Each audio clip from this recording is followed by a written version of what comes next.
Good morning, students. I am Arvinder Singh Maan, PGT Commerce, Vidya Ashram Public School. Now today we will take on chapter number 6, the dissolution of partnership firm. Now we will carry on this chapter. The previous videos in the last term we have already told about the procedure of dissolution of firm. Today we will continue the same thing. The third entry, when the assets are sold for the cash आ रहा है तो हम debit करेंगे cash account year to realisation. When the asset is taken away by the partner, अगर partner लेके जा रहा है एक एसेट तो हम उसकी कैपिटल को डिक्रीज कर देंगे, तो partners capital account year to realisation. Now if the asset is given away to the creditors in a part or a full payment, then the agreed amount of the asset is deducted from the claim and the balance is paid to him. अब इसको समझने के लिए एक उदाहरण लेते हैं. जैसे क्रेडिटर्स 1 लाख के हैं, उसने 80,000 का स्टॉक 70,000 में लिया, तो पेमेंट कितना करना है? 1 लाख का करना है.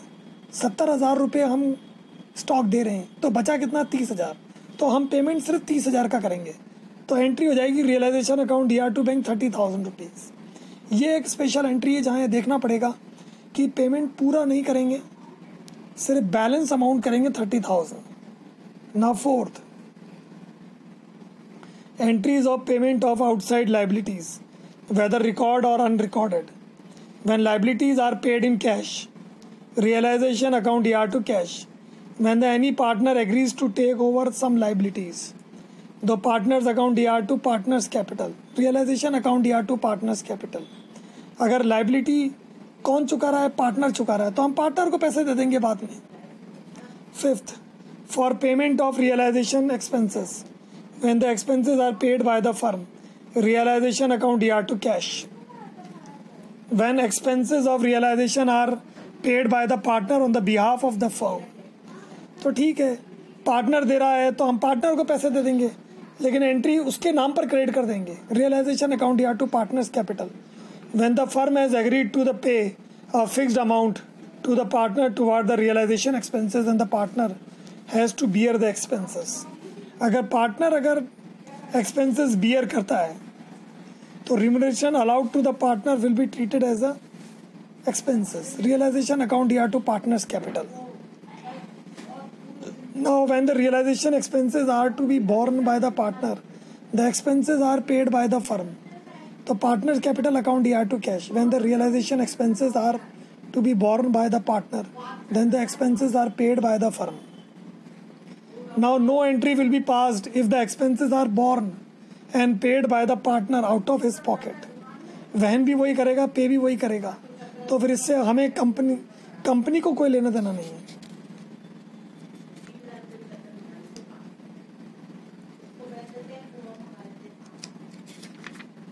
Now the next one is 6th, the closing realization account. When the realization account discloses profit, अगर प्रॉफिट है तो हम पार्टनर्स कैपिटल को क्रेडिट कर देंगे, रियलाइजेशन अकाउंट या टू पार्टनर्स कैपिटल अकाउंट. और अगर लॉस है तो हम पार्टनर्स कैपिटल को डेबिट कर देंगे, पार्टनर्स कैपिटल अकाउंट या टू रियलाइजेशन. अब यहाँ रियलाइजेशन अकाउंट को अगर आप ध्यान से देखेंगे तो एसेट को डेबिट साइड में लिखकर बंद कर दिया, लाइबिलिटीज़ को क्रेडिट साइड में लिख के बंद कर दिया, प्रोविजंस भी क्रेडिट साइड में डाल दिए.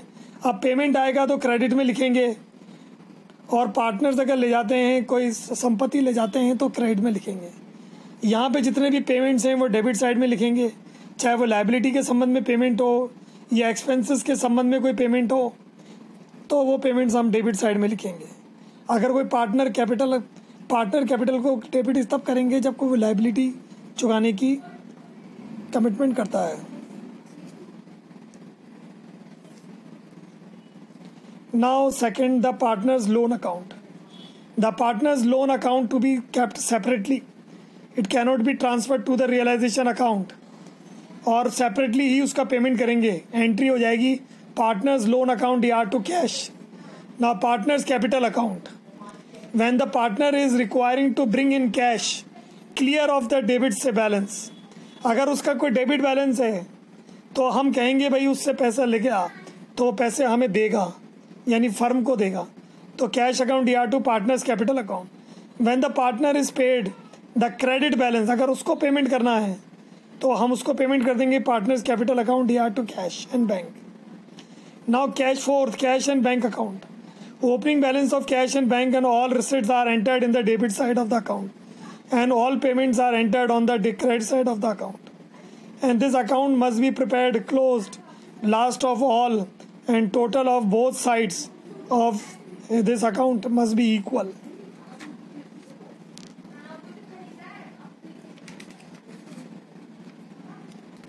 Now partner's loan account. If any partner has given the loan to the firm, तो पार्टनर्स लोन अकाउंट है will prepared separately and the loan account is prepared before the capital account because at the time of dissolution of capital R paid of only if the balance is left after the payment of loan.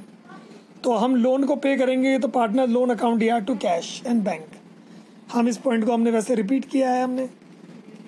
Now treatment of goodwill. What will happen to the treatment of goodwill? The treatment of goodwill is very easy in dissolution of firm. If the goodwill is already appearing in the balance sheet, it is treated like any other assets transferred to the realization account. हम उसे realization account में transfer कर देंगे. realization account या to goodwill. अगर उससे कोई पैसा जनरेट हुआ है तो goodwill is not appearing in the balance sheet, तो the above mentioned entry will not be passed. अगर goodwill अगर बुक्स में नहीं है तो हम नहीं लिखेंगे. अनरिकॉर्डेड है तो नहीं लिखेंगे. When some amount is realized, तो cash account या to realization. If the goodwill is taken over by the any partner, तो हम पार्टनर्स के कैपिटल को डेबिट कर देंगे क्योंकि वो पैसे लेके जा रहा है. तो इसका मतलब ये कि हमने उसे पैसे चुका दिए. तो पार्टनर्स कैपिटल अकाउंट या to realisation. Okay, thank you students and have a nice day.